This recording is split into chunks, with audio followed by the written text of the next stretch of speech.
মানতেই হবে, তবে একটু বেশি হয়ে গেল। এই যা, অবশ্য তোমার কোনো দোষ নেই।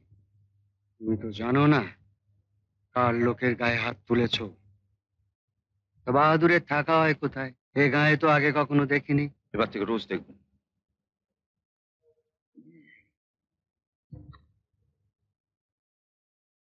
তাই বলো, নতুন আমদানি? বাহাদুরের ওটা হচ্ছে কোথায়? ঠিকানা ঠিক হয়নি। তুমি তোমার ঠিকানা ঠিক করো, আমি আজ রাতের মধ্যে তোমায় ঠিক খুঁজে নেব। Always welcome. যথাযোগ্য আপনার ব্যবস্থা থাকবে।